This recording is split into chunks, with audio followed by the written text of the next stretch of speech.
Let's start at the beginning, Joe, because we've got a lot to get through, but I want to start right at the beginning. So tell me we have a slightly common heritage, because we both really grew up in Kent, didn't we? We did indeed, yeah. I was born in South London in Clapham, and then we moved to Kent when I was 4. And I was brought up in a really small village called Benenden. And the only thing that was remarkable about it was they had a very posh girls' school that was a bit like Mallory Towers. And Princess Anne was a pupil there. And I just happened to be a bell ringer at the local church. The reason was that my best friend's dad was the vicar. And he sort of expected me to go to church with her, which I thought was a bit unfair. And I wanted to go to church so I could support her, but not have to listen to him. So, so I started bell ringing. And she used to sing in the choir in the church. It's so odd that we have Princess Anne in common, because I was at King's Canterbury and we used to have debates with them and school dances, because they were next door. And I did a debate there when I was a teenager, and there was this bunch of amazingly beautiful girls in the back row, sort of sixth formers, and Princess Anne was there, and I've always had a bit of a thing. Well, you know. Love that phrase. Oh, I got off with him. It was marvellous. No, but years later, I won a BAFTA thing, and she was then So the modest, president of isn't he? BAFTA. How many BAFTA And I really things wanted have to you meet her. got? I wanted to say to her, because Princess Anne's got the most amazing green eyes. She's really close up, isn't she? She's very striking. Obsessed. And so I was with Rowan Atkinson, and we were going to be introduced to Her Royal Highness, and the equerry said, well, what you will do is you will stand, Her Royal Highness will process, and she will then come past you, and you will, bow and shake hands and so on. She may offer you some words. So she comes to Rowan first, and she says, Rowan, do you prefer film or television? And of course, Rowan, being an engineer, says, well, the thing about, and start on this very long engineering explanation of the difference in film and television, and she nodded off. Oh. And she whisked straight past me, and I never got to speak to her. Oh, what a shame. Yeah, it was very sad. But listen, you come from a long line of engineering stock, don't you, really?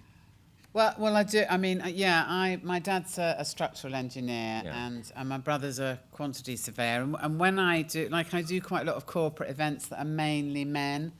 And normally, when you perform at those events, it's like it's supposed to be a nice surprise for them. But when I know, whenever they say my name, there's kind of an audible sigh of despair. If it's kind of builders or engineers, and I did this one in Southampton, and it was exactly the same thing. I went on, and I could see them all going, oh God, like that.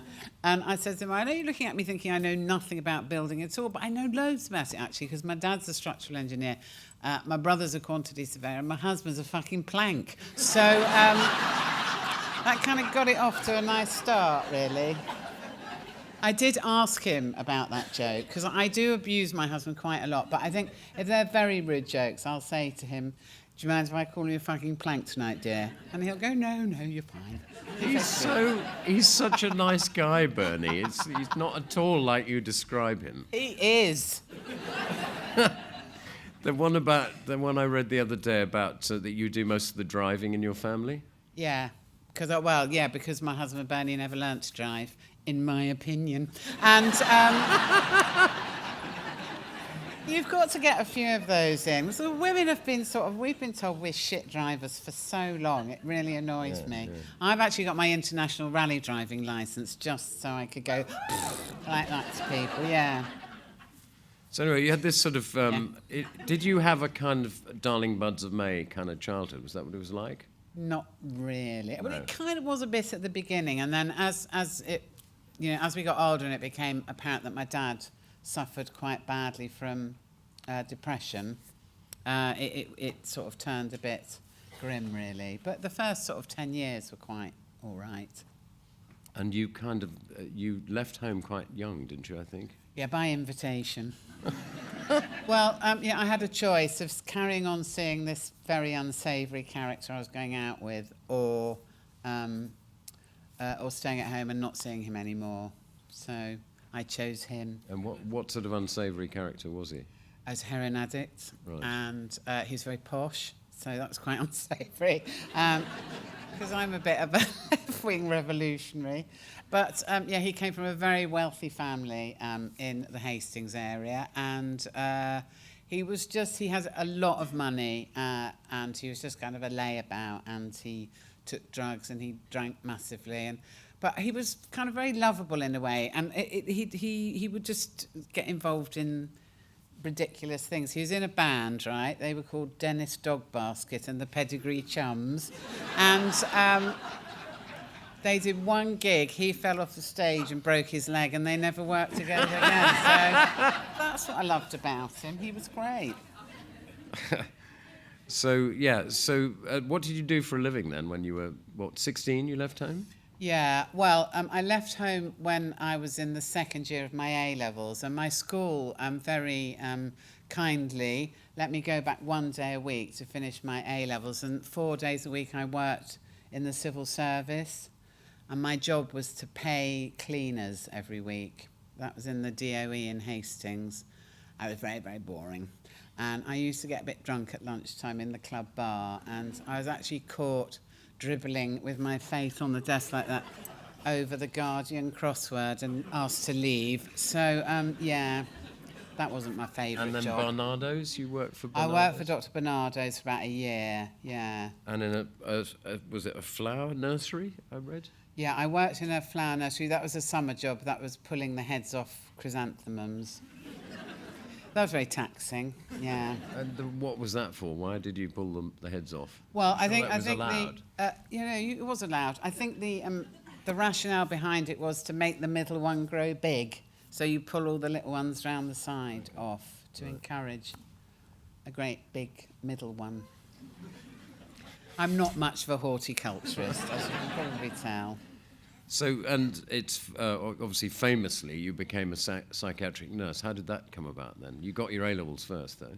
Yeah, well, I took my A-levels at school, and I got 2 Ds and an E, and I didn't actually want to go to university, so I went to further education college and took them again and got 3 E's. So that's very good.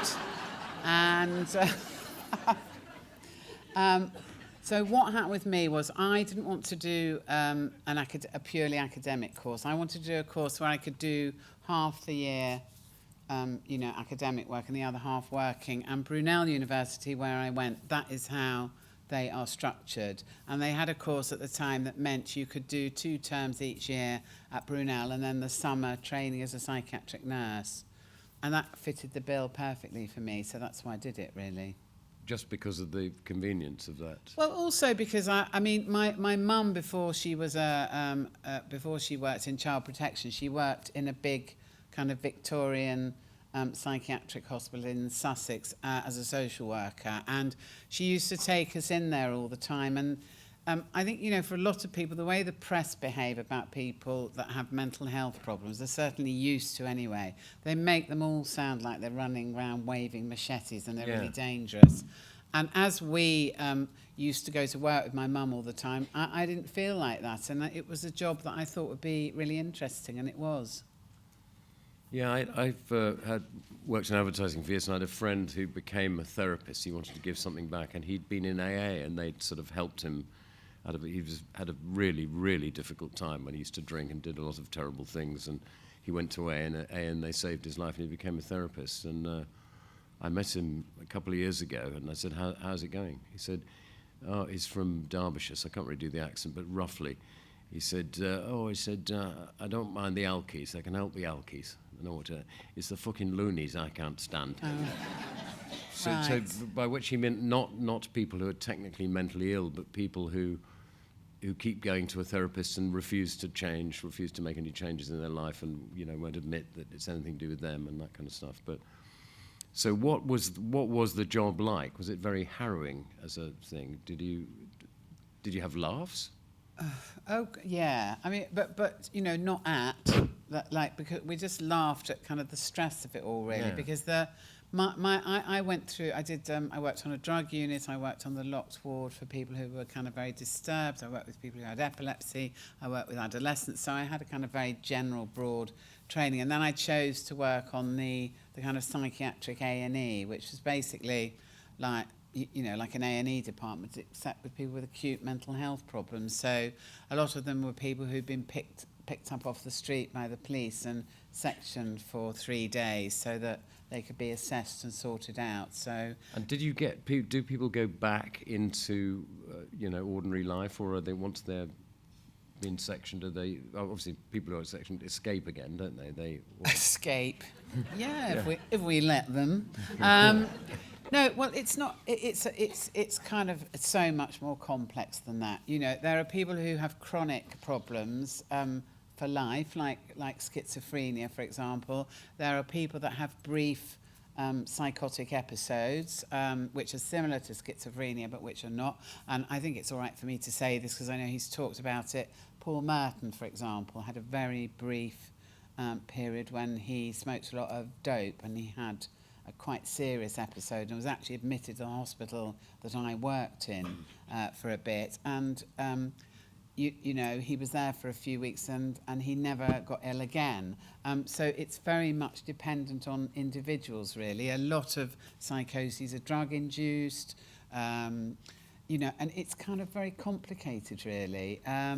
So I would say for us, our job was to deal with the people that came to us and refer them to somewhere that they needed to go. So either admit them, send them to another hospital, give them an outpatient appointment, discharge them, whatever it might be. And what was so brilliant about that service was that anyone could come to us from anywhere in the world. And now and again, we would have people fly in from kind of Italy or, Czechoslovakia who'd kind of heard about it to get a psychiatric assessment. So it was a brilliant service, really.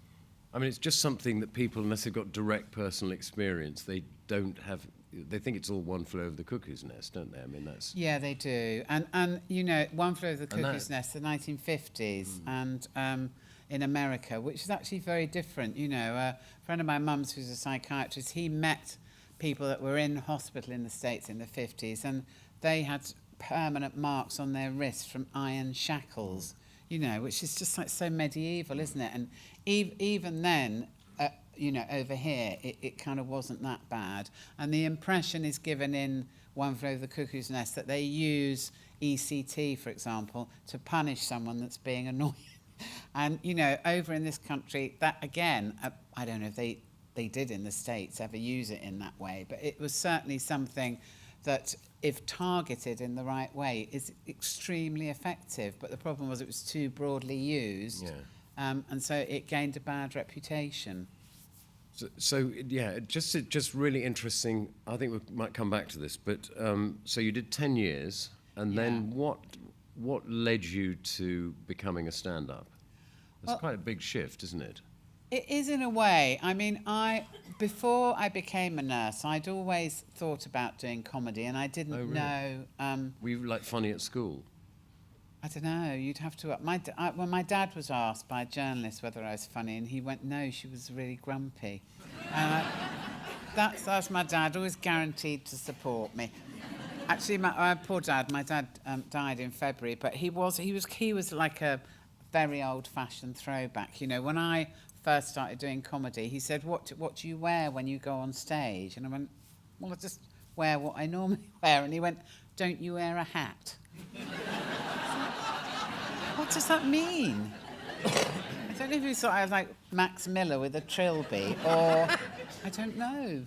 Anyway, very weird. He had very little idea. I think my dad probably, had he been around as a teenager today, he may have sort of slightly edged onto the spectrum, and kind of had a bit of Asperger's. He was always saying the most appalling things to people that were really rude, I remember he met an actress once when he was out rambling, because he used to love a ramble, an actress called Jane Lapater. Do you remember her? Yeah, of course. Yeah, and he really loved her, and so they got chatting, and he said to me, oh, I told her that you were my daughter and what you did. And I went, oh, that's nice. And he went, she didn't think much of you. I was like, okay. He was like that all the time. It was hilarious, but also quite hurtful to me a lot of the time. So It's funny, it's just parents. I remember my mum ringing me up in the 80s and said, well, dear, your father and I struggled through another episode of Blackadder last night. oh, why did they do I that? don't know. A friend of mine got a really prestigious job directing a theatre in Wales, and he rang his mum up and said, I've got the job, you know, and she said, couldn't they find anyone better? It's your mum! Outrage. No wonder we're all so disturbed. So we've got some clips tonight that are rather fun. So it was Malcolm Hardee, I read, who persuaded you to have a go at stand-up. That's utter bollocks. It's bollocks, yeah. okay, fine. Malcolm used to just say that so he sounded good Right, in okay. his autobiography. Do any of you know Malcolm Hardee? No, you probably don't. He was a complete legend on the comedy circuit. Everyone absolutely loved him because he was extremely badly behaved, but in a very... just in a very extreme way. For example, we went to Montreal at the same time to the comedy festival, and they always had a very esteemed elderly guest. And the year we were there, it was George Burns, the comedian, and there was a reception party, and Malcolm stood up on a chair and told the assembled audience that George Burns had died of a heart attack on the plane, which wasn't true, and people were kind of weeping, and you know, but he used to do that sort of thing all the time, and he was just hilarious. I know he sounds awful, but he wasn't. He was great. Well, I remember reading about him, somebody said that everything about Malcolm Hardee was original except for his act. Yeah, he was a terrible... To pinch Yeah, he jokes. pinched a lot of jokes, yeah. Right, so it wasn't... So what, you just started then? You just had a... What was your first gig like? Well, I'd already started doing it by the time that I met him. My first gig was, well, it was okay for me because I was so drunk. I had no idea what I was doing, really. And it went really, really badly. But the next day I couldn't remember. So I kind of thought it hadn't gone too badly. So I think that encouraged me to do it again, really. And so how long were you gigging before you got onto telly? 2 years, about 2 years, Okay, so yeah. 86, right. Yeah. Okay. And were you called the Sea Monster originally? I was called the Sea Monster. And that was your name, that wasn't anyone? Well, not my I wasn't christened the Sea Monster, but... I thought that might have been your dad. Yeah, I think we should call it the Sea Monster. Yeah, well, I wouldn't have been surprised. But no, Malcolm had a friend called Martin Potter, and he used to call me the Sea Monster. I've got no idea why. And when I was thinking of sort of professionally becoming a comic, I was still working as a nurse, and I didn't really want my name in Time Out in case, you know, people that I worked with came to see me. And so I just started, what shall I call myself? And Martin Potter said, what about the Sea Monster? Oh, right then. You know, it just kind of happened like that, really. Okay, so anyway, after a couple of years, you got, it was Friday Night Live, your very first telly appearance? It was. Oh, okay. Yeah, I was asked to audition for it, and yeah, I did, and I got on it. Okay, well, let's have a look at that. So this is Joe's first appearance on television in 1980 on Friday Night Live. I thought that's really sweet. I love that. Oh, thank you. I think that when I first started, I had no idea how to deliver a line, and I was so nervous. I kind of ended up doing that weird kind of monotone. And I got quite a few reviews at Edinburgh saying that I should read the football results. So I started comparing just to try and sort of loosen up a bit. But it's very striking. You've got to have something like that Ben Elton thing. That, I mean, he doesn't really sound like that, does he? No, not when you're having a cup of tea with him. No. And then, so the second clip is Juste pour rire, Just for Laughs in Montreal. So that's a bit of a big deal, straight from Friday Night Live to going to Canada. And I know, yeah, it was terrifying. Was it quite a new festival in those days? I think it was just a few years old, yeah. And were you nervous, that first Friday Night Live thing? Were you? Oh, God, yeah, because it was live. Yeah. You know. Gosh, I've forgotten. Yes, of course. Yeah, and actually, yeah, despite the title, I know. But I actually got heckled. Did you? Yeah, I did on my first ever TV appearance, and it was so frustrating because, you know, I'd done clubs and I had a few good put-downs up my sleeve, but because they time it to the second, I thought if I do anything or engage with this heckler, then it's going to throw all the timing out. So I just ploughed on. And then rather weirdly, about 7 or 8 years later, I met the guy that had heckled me. And he was a TV presenter in local telly in Southampton. No. Yeah.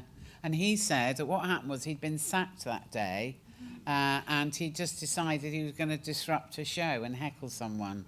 Ta-da! So, you know. What would you have said to him? What would be now, if he heckled now, what would you say to him? Well, I have kind of heckle put-downs that range from kind of whimsical through to nuclear. So it sort of depends on how bad it was, really. You know, I kind of, the nice ones I do are things like, oh, where's your girlfriend outside grazing? And something like that, maybe. Or like the nuclear one, if I have to use nuclear in the first 10 seconds, then might as well just go home, really. I'm having lunch with somebody next week that I haven't seen for years and years and years. And we used to do cabaret together when I was at university. And he's now a barrister. But his thing was it was really difficult working with him because the rest of us used to do our thing. And what he would do is do a sketch that was so terrible that people started to boo. You know, he would really be very, very unfunny for a couple of minutes. People would start to get restless and then start to boo. And then he would come in with the brilliant Heckler putdowns, strings of them. Oh, you should get an agent, sir, instead of sitting there in the dark handling yourself. And there were brilliant one-liners, but you couldn't follow them. Did he deliberately do that so he deliberately wrecked yeah. the atmosphere so that he could do the put-downs, Yeah. and they get more and more angry with him, and the more put-downs, and then it was dead because the rest of us couldn't come back after that. How annoying. Yeah, it was. Yeah. Yeah. Anyway, so I don't know why I'm having lunch with him. Put something in his drink. So. Those early days of sort of alternative comedy, did you have a sense of being part of something new? Because I think did seem so. different. Yeah, it was very different because all of us knew kind of what the traditional comedy was that came before us and how very different it was because your dad liked it. Yeah. You know, I mean, I don't know about other people. I don't think anyone's probably as old as me here, but I'm 61, and my dad. You know, despite everything and his depression, he was a kind of nice person, but he just was a kind of racist, not even a closet one. But, you know, but not a kind of nasty racist, just this weird sort of naive kind of racist person that would say things to me like, oh, isn't it amazing what brilliant English all the Negroes in Brixton speak? And I'd say to him, Dad, you can't go around talking like that, you know, but to him, that was what his generation were like, really. And well, yeah, so it's a really interesting thing because, you know, I'm a bit older than you. So in the 70s, I worked as a radio producer, and it's what we would now call casual racism and all that kind of stuff. Because I remember Roy Hardee, I used to work with on a show called The News Headlines for years and years. Yeah, I remember that well, yeah. And Roy used to do a joke in the warm-up, which was, why are there no Pakistanis in Norwich? And to which the answer was the Chinese have found out they taste like chicken. You know, which the audience would find very funny in those days. Well, of course, yeah. And the thing is, the common wisdom was that it wasn't possible to be funny and left of centre. Yeah, only right-wing people so. were funny. That was the only thing that was funny was my wife's so fat, you know, sort of funny Pakistani accents, that kind of stuff. And literally over a couple of years, 2 or 3 years really, it all swung round, wasn't it? And so now... Well, you say that. I think what happened was it did swing round, but there was a substantial kind of majority of people on the alternative circuit who just sort of who suppressed that side of themselves. And when they felt they were in the right atmosphere, they would do kind of quite unsavoury, misogynist jokes, you know.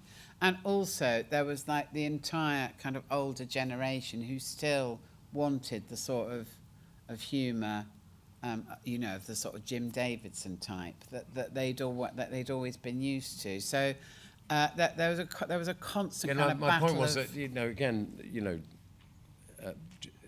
Roy Hudd wasn't any sort of a Jim Davidson in those days. No, of course. And even Jim Davidson wasn't really Jim Davidson. You didn't stick out in the way. And what was interesting about him, he was only 29 when I worked with him, which was considered incredibly young to be a comic. That's the other thing, that you had to be 55. Yeah. You had to be Irish or Scottish or from the north.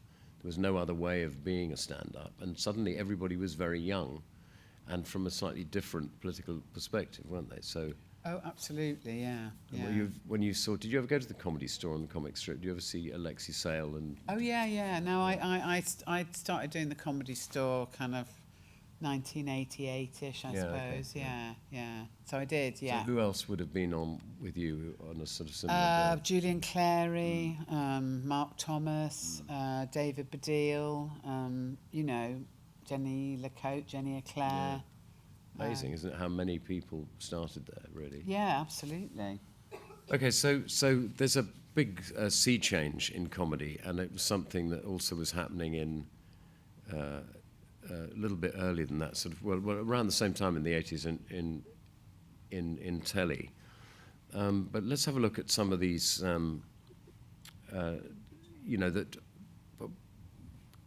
political comedy slightly from left of centre. So let's have a few clips of those. Do you think that comedy changes anything? Do you think that you made a difference? Do you think alternative comedy made a difference to the way people think? No. I'd like to think it did, but I think if you're a comedian and you think that, you need to be very careful, because I think there's a huge danger with comedy of people thinking that they are secretly politicians underneath and that they are changing things. And for me, the important thing was, yes, talk about things you believe in, yes, mention what's going on in politics, but if it's not funny, there's no point doing it. No, I agree with that. But the thing is, it's that thing of making fun of things is a very good way of criticising without Yeah. It's the... What I'm thinking about is the joke about the Pakistanis and the chicken and all that, is that was absolutely mainstream, normal, not considered anything offensive. Now actually doesn't go down at all well. You'd have to go somewhere quite odd for that to be, or people have to be very, very drunk to find that funny, I think.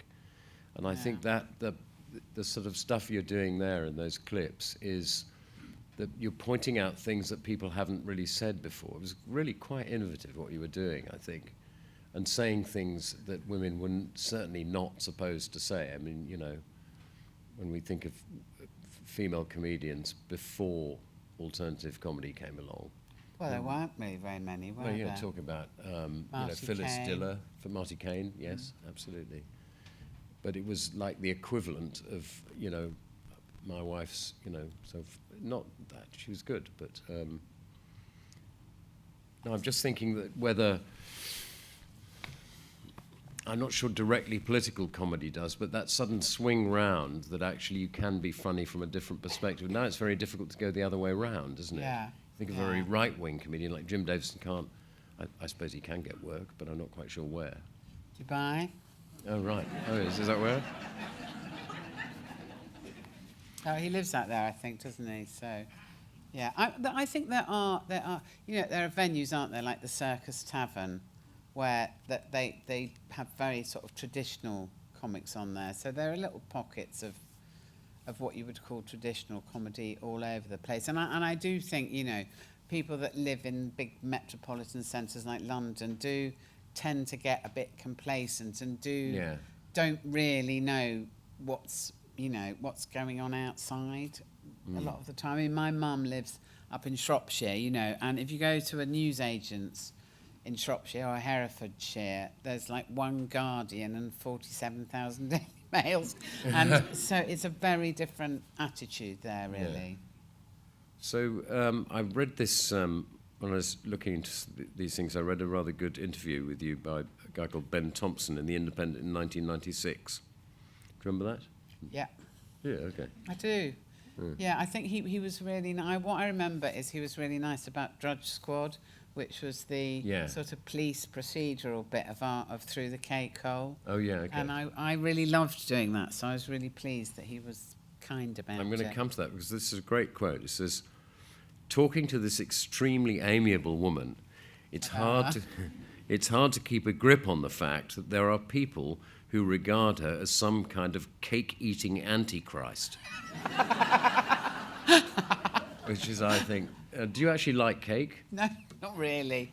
Oh, no, okay. I don't. I used to do a lot of jokes about cake, but the main reason that I did those was because if you sort of, I don't know, who was it that invented naughty but nice? Was it Salman Rushdie or it was Faye Weldon. Faye Weldon, that's right. He was some No, it was he Salman goes to work Rushdie on an egg, invented wasn't he? aerobubble okay. bubble, or whatever it was. Well, yeah. no one knows about that, do they? Anyway, but yeah, absolutely. So it was Faye Weldon, that's right. But I always used to think, if you watch those ads where people are eating very fattening things, you never had any fat people on them. And that's what happens if you eat too much cake or too many chips. So I kind of did that deliberately because it just annoyed me that, that fat people weren't allowed to say they like cakes because in ads you're trying to make people buy cakes because of sort of attractive thin people eating them. So it was just a kind of reaction to that, really. No, I like bread. I don't really like cakes. But how do you because you do get abuse, don't you? I mean, you've always had. Yeah. How do you deal with that? Do you mind? Of course I mind, but I'm a realist, so I expect that a certain section of the population are going to really hate what I do because I'm not exactly mild. I understand that. Yeah. So I know people are going to be horrible to me, and it just I think it depends on how it's done. I mean, for example, I was saying this to you earlier. I did an awards ceremony and advertising awards, and obviously upset the CEO of this particular ad agency by just mildly taking the piss out of him winning everything. Yeah, because he won lots of prizes. He won lots of prizes. And then they won the big prize. They won the big prize. And what did you say? Well, he came up to collect it. I hadn't said anything. I was just sort of going, oh, not them again. He came up to collect it, and I handed over the trophy. And as I handed it over, he whispered in my ear, I always knew you were a shit comic, but I never realised what a cunt you were. And I know, at this huge awards at the Grosvenor House Hotel. So what I did was, it was the end of the night then. The audience couldn't hear that because it was like in your ear, you mean? No, yeah. That's right. Yeah. They didn't hear it, no. So I said, oh, well, good night, thanks everyone, except from this guy, whatever his name was, because this is what he's just said to me. And I told them what he just said. And I think that's one of the issues for women is that, and I'm not any different. I think women are cowed into not doing anything about those sorts of bullying incidents. And I've had things happen to me where I didn't do anything about them because it just. I was at a charity event a long time ago, Canary Wharf, and it's a day where the big banks pay a huge amount towards charity, and so-called celebrities go you to do trading, the yes, trading floors, and then you're on the phone going, buy sugar, and it's all very hilarious. Anyway, they're all quite pissed by about 10:30 in the morning, and this guy came up to me, one of the traders, and he said, oh, if I can give you a kiss, I'll put 200 quid into the fund, and it's all right then. So I said, yeah, okay. And he just stuck his tongue in my mouth. And it was disgusting and horrible. But I was there with a lot of charities. There were people there kind of going, oh, isn't this marvellous? And I thought, shall I say anything? And I didn't say anything because I felt that was, that it would kind of rock the boat and people would go, oh, I'm not sure if we believe her or whatever it was. And I think there are numerous occasions when women don't say anything and they should do. And I try really hard these days to not do that because I think it's, it's not on not to do anything about it. It just really beggars belief that somebody would do that, isn't it? And the CEO thing is just extraordinarily rude. Yeah, absolutely. But I mean that I think that if you're a bloke, you never quite get the quality of the sort of abuse you get from men. It's very hard to understand just how awful it can be. I mean, people do say the most appalling things to women. They used to do it on stage. It's awful things. I was on with a comic called Julie Ballou one night, and as she walked on stage, and this bloke said it really sort of under his breath, so no one could hear, and he just said, I can smell your cunt. And, that if you're a woman, that is just so intimidating and absolutely awful. And he's doing it in the belief that she will not react to it and tell everyone, and she didn't, because she was so stunned by it. By the time she thought about doing anything about it, the moment had gone by. And those sorts of things happen to women all the time, in public, on trains. It's a thing. Yeah. They do, don't they? And it just kind of beggars belief that it still goes on and that people think it's all right to behave like that. Well, you're right, that men have a just completely different experience in that way. I mean, for example, how do you know it's time to do housework? Dunno, tell me. No, it's your joke, Joe. Oh. I've forgotten that We've one. never What's met the before, have we? We haven't. I thought you were going to give me a it's example of a chauvinist joke. No, it wasn't. Yeah, that's great. Thank you. Hostess with the mostest. There you go. Yeah, well, how do you know? I'm just trying to think back on my housework jokes. We did a very funny thing for one of the QI annuals, Joe Brand's Guide to Housework. Do you remember? Oh, yes, I do. Yes, I do. Yeah. No, as I remember it, your line was, how do you know it's time to do housework? Look in your pants. If there's a penis in there, it's not time. That's quite good, isn't it? That's a good line. Yeah, that is. Oh, I must bring that back in.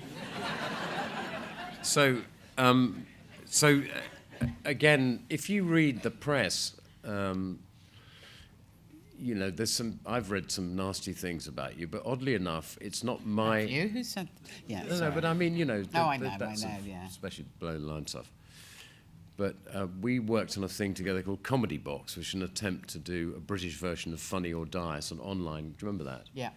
And we had a big lunch to launch this thing. It was backed by Warner Music, and the idea was there should be something online we can get a laugh at any time of day. And it didn't work actually, but after this lunch, we walked back through down the King's Road from Chelsea Hospital. And what was extraordinary to me was that you couldn't really get 10 yards, could you, without people stopping you, hey, hello, Joe. And what was interesting is people of all ages and all classes and all genders, just how nice they were about you, how nice to you.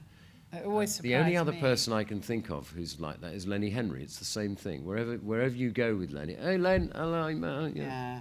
And not just, people, again, of all different colours and hues and ages. And so you're doing Bake Off Extra Slice. Is that a fun thing, even though you don't like cake? Is that a fun thing? It's really good fun. And it's sort of not, you wouldn't think it's because you're known as, quite uncompromisingly funny and tough, but actually because it does fit with the fact that ordinary people like you a lot.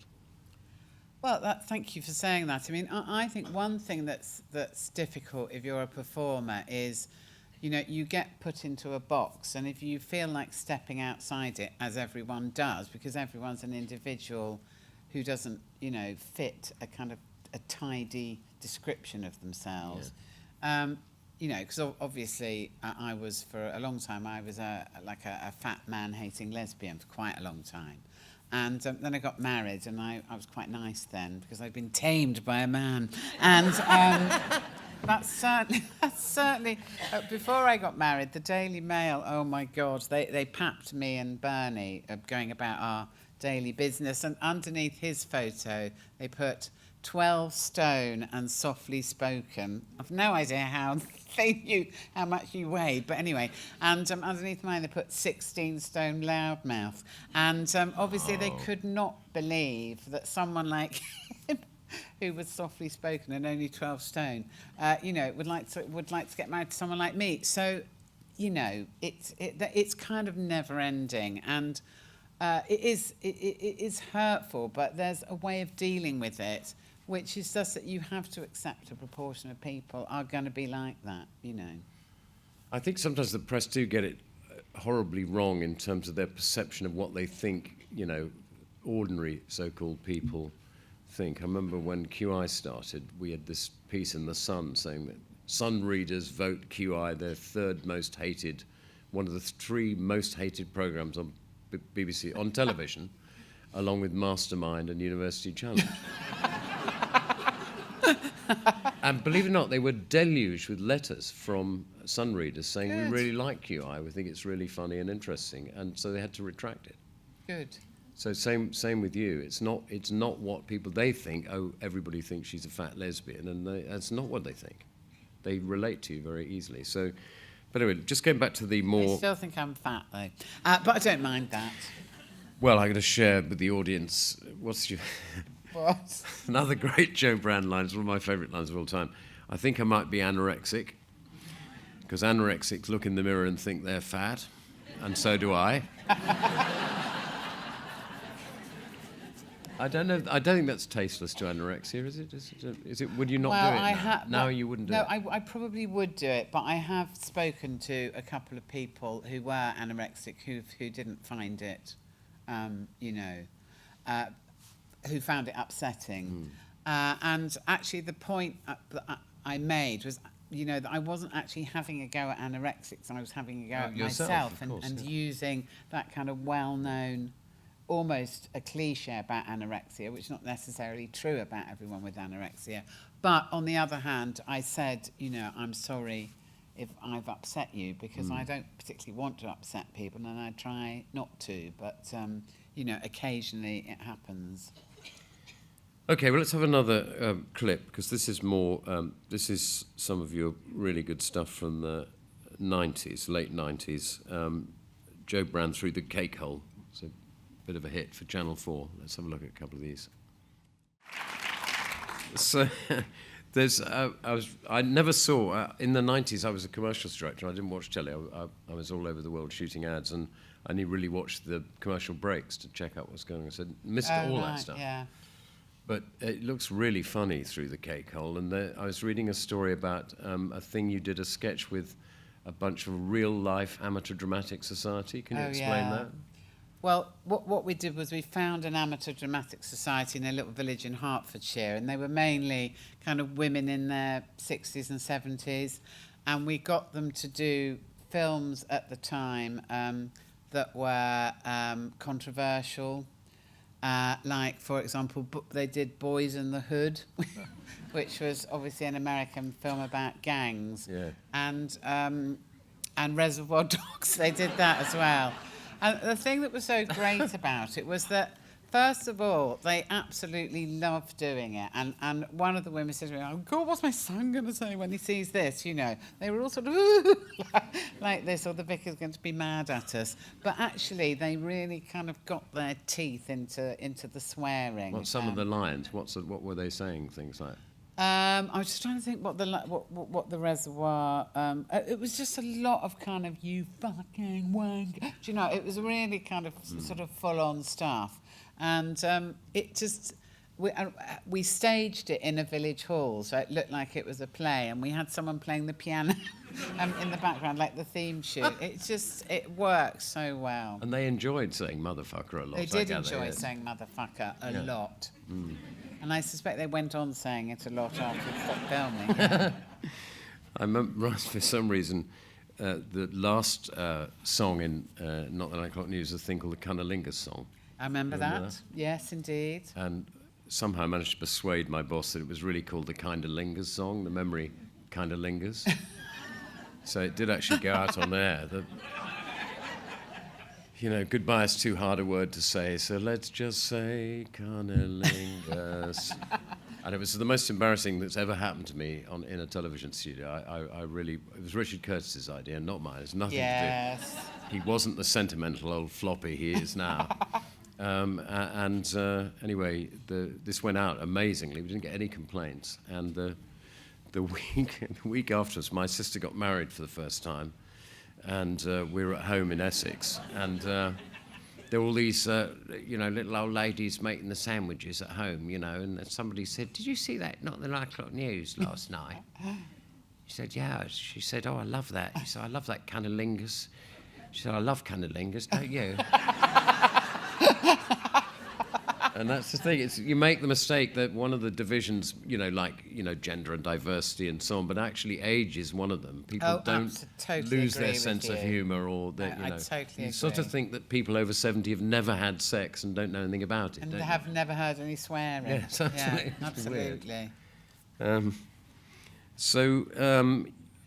Joe, I'm always astonished at how much work you get through. You really are one of the hardest working people I know, I think. So you've done so much stuff. We haven't got time to fit it all in, but Ab Fab you're in?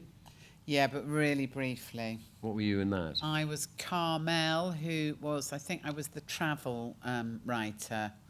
And what I remember about that, and it's not true, we're so self-obsessed that every bad review is burnt into our brains. But oh my God, Victor Lewis Smith said, everyone in this show was overacting apart from Joe Brand, who can't act at all.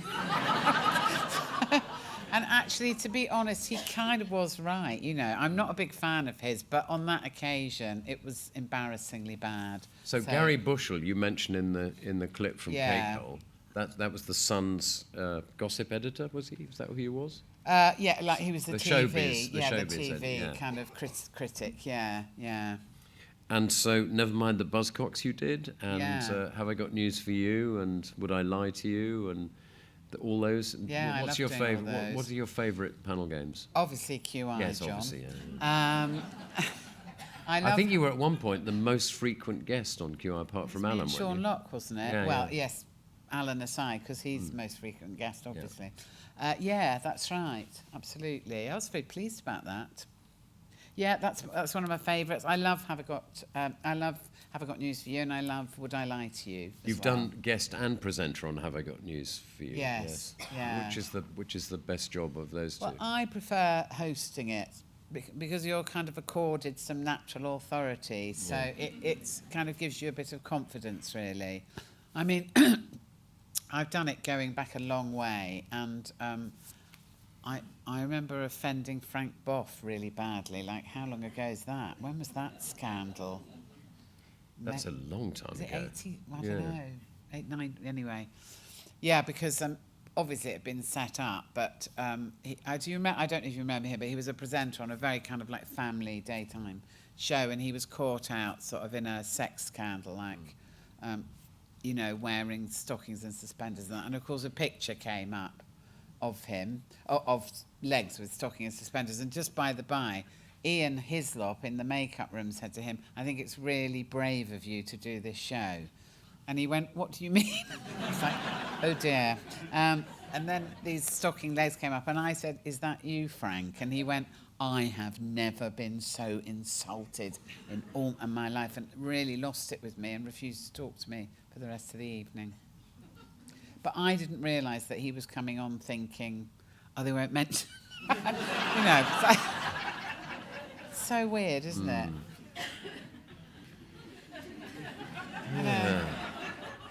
Well, I think we'll move swiftly on from Shall that. we? Poor Frank. So let's go back to the happy days when you were, a tiny wee thing, and because I wanted to.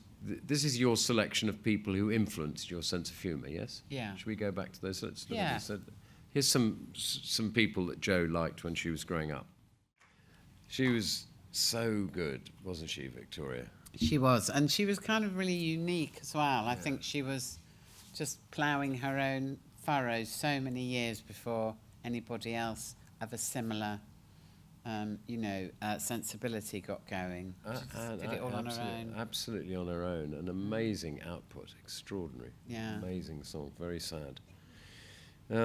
Okay, so, oh gosh, you've got so much to get through. So,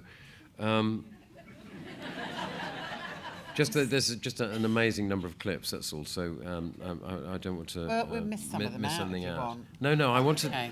No, I want to look at some of the because I think your sitcoms are extraordinary. I don't know if anyone's seen Getting On and Damned, for example, because again you're taking really important, difficult subjects and making them funny and accessible, which I think is an extraordinary. Well, it is. It's great. It is. It's not. They're not easy things. Let's have a look at some of those. Okay. Because it's a fine contrast to what we've just seen. So you obviously learned to act in the interim, because that's properly good acting. Thank you. But the person I relied on, I have to say, was Peter Capaldi, because I wanted to write it, but I didn't want to be in it. And I kind of he was going to direct it, and he said, "Well, look, just try it, you know." And I said, "Would you promise me you'll tell me if I'm shit?" And he went, "Yes, I promise you I will." And thankfully, he didn't tell me that. And I think the thing that I always thought about acting, which is probably quite a childish thing to think, is that you kind of have to do acting. You know, you have to go like that when you say something. Or if you're waiting for someone to come, you have to go like that, you know. And so I kind of had this really adolescent idea of what acting was, and I think that I was self-conscious when I first started, and I was trying to do it. And he just said, you know, just be yourself and then a bit less of yourself. And that's very good. Kind of the way that it worked, really. Yeah, that's very good. Yeah, because that's what, both of them, because that very flat acting style, which is not acting. It's about honesty, isn't it? It's about being in the situation and thinking, if I was really here, what would I be like? And of course, you'd be exactly like you were. Yeah. Very good joke. I want to be killed. Very good. Marvellous. Didn't you win a BAFTA for that, and then it was cancelled for getting on? No, we did win a BAFTA for it, yeah. It wasn't cancelled at that point. They cancelled it a bit further down the line. Or we just stopped doing it because we were moving on to different things. Okay. But, yeah. Okay, I want that removed from the minutes, please, Marcus. So what else have you done, Joe? What not to wear, you did that? Had a makeover, was that fun? Some of it was. I mean, I have to say, the reason I did it was because I felt sorry for all the women that had gone before me that had just been put down by Trinny and Susanna and didn't really have the confidence or the apparatus to give them a right good verbal kicking. And they were pretty vile to me, you know, and I kind of was prepared for them to be sort of abusive and unkind, and so I wasn't surprised when they were. But just the whole setup of it was hilarious. And my favourite bit on the whole show was they kept saying to me, "Oh, we've got a really funny surprise coming up." And the funny surprise was that I was sat in a dentist chair with a very bright light shining over me. And then Susanna came in with a big pair of comedy tweezers and went, "We need to sort your beard out." Hilarious, because I hadn't realised I was Brian Blessed, obviously. And so I said I think that was like quite a spiteful thing to do. You didn't tell me you were going to do it, you know. And I think a lot of women come on this show and you treat them in the way that you just treated me. And it's just kind of not on. You know, I'm the sort of woman that feels that women should help each other, not kind of, you know, slag each other off and make each other feel humiliated. So anyway, at that point, because that was a bit of a rant to the cameraman went, "Oh, my battery's on flat and I haven't got any of that at all." And I was like, "Oh, for fuck's sake, you know, that's so unfair. The one chance I get to say anything." Anyway, I was quite cross to the extent that they went and got the executive producer. Woohoo, that means there's really trouble. And she said the most brilliant thing anyone's ever said to me in telly. She came down, she went, "What's the matter?" I went, "I'm just fucking angry about blah, blah, blah." And she went, "Would you like to have a lie down?" She did.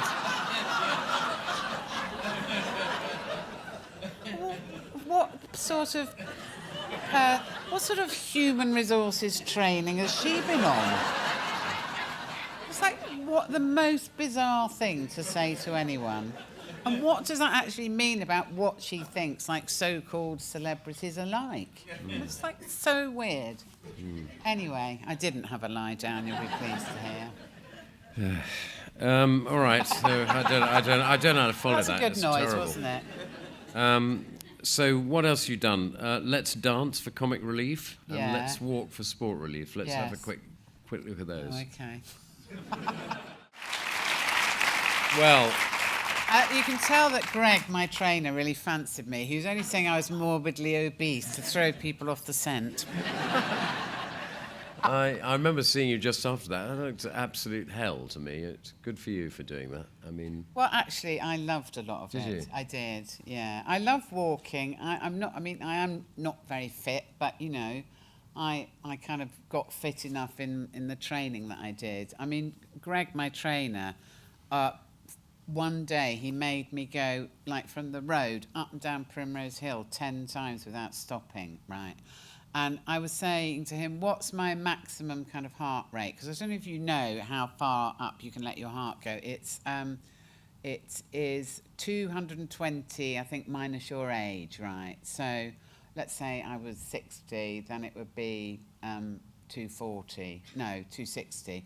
And anyway, so we were going up and down, and I had a watch, and I looked at my heart rate, and it was 158. I was like, fuck, I'm just about to die. And I didn't even realise. So, you know, I was kind of fit enough to do the walk, but they were very long, gruelling days, really. Do you actually like dancing, the little bit of dancing you did in there? I love dancing, yeah. Have they asked you to do Strictly yet? Yes. Quite a few times. No, but no. Well, I think if I wasn't kind of 61, if I was like 45, I'd probably do it. But I'm kind of in the category where I'll get fired out of a cannon or, you know, dragged around the floor by Anton Dubek, like, pretending I'm a tethered farm animal or something. And so, well, if I did do it, I would really like to have a go at proper dancing. Yes. But I think maybe I'd have a stroke. It's probably not a good idea anymore. Some other things. You've just had the ultimate accolade, a part in the Peppa Pig movie. Oh, yes. Apparently playing Mrs. Crocodile. Mrs. Crocodile, yeah, no. I'm not familiar with Mrs. Crocodile's Mrs. character. Crocodile, obviously, is sort of quite sort of quietly threatening. Kind of how I like to be at home. And what about Countdown? Because you've been on Countdown a lot. Is it 88 times? Something like that? A lot of times, in the dictionary yeah. corner. Is that fun I've to do? seen off all the other most of the presenters there. Richard Whiteley was my absolute favourite, Yeah. Paul, and I missed him terribly, you know. And he was like such good fun, really. A nice man, yeah. Yeah, really nice guy. And I love doing it. I love Nick Hewer. He's someone I would have married if he wasn't married, and he said the same to me once, so, you know, who knows. Provided my husband Bernie and his wife, and I'm very sorry I can't remember her name, what she says about it, but we'll see.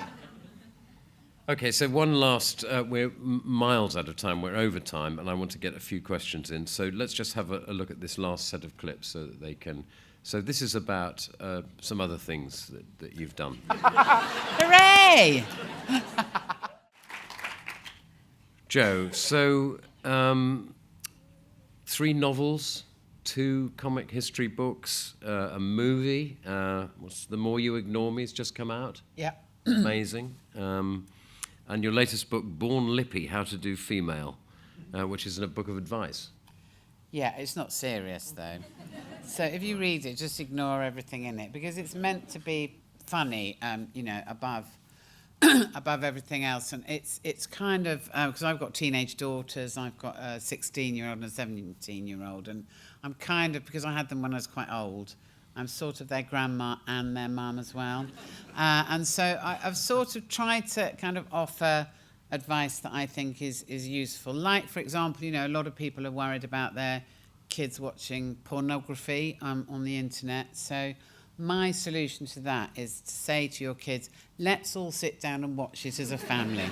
And then, you know, you can sit at the back and go, oh, look at those curtains, aren't they lovely? Or, I say, that plumber's really handsome, isn't he? And things like that, you know, and embarrass the hell out of them. And actually, you know, it also what it does is, because I think if my kids were like, if I'd had them when I was in my 20s, I would be kind of quite out of touch now. But I have to learn all the sort of teenage phrases and things, which are very good fun to play with. I mean, my oldest said to me the other day, oh, God, you're so moist, right? I think you'll probably find I'm not since the menopause. But anyway, thanks for saying that. So they're quite grumpy, but they really make me laugh, and I think that's great, you know. Have fun. You've just done so many things. I mean, we could go on for hours and hours, really, and I can't believe that you ever actually have any spare time, but apparently occasionally you do. And this is a quote from a newspaper article. One of her pleasures is an hour on Mumsnet. She says, partly because of the usernames. My favourite is Eat Shit, Derek. That's great. I'm dying isn't to it? know the story behind that one. I know, absolutely. What a brilliant name. Who wouldn't want to know the history of Eat Shit, Derek? Ladies and I gentlemen. do love Mumsnet. Sorry, no, I do love Mumsnet because it sort of gives you the angry woman's guide to how to run your life. It's brilliant, and I'm one of them. And I think John. we can sum up your attitude to life and comedy, Joe, with this very touching quote, from you. They say men can never experience the pain of childbirth, but they can if you hit them in the goolies with a cricket bat for 14 hours. Ladies and gentlemen, Joe Brand.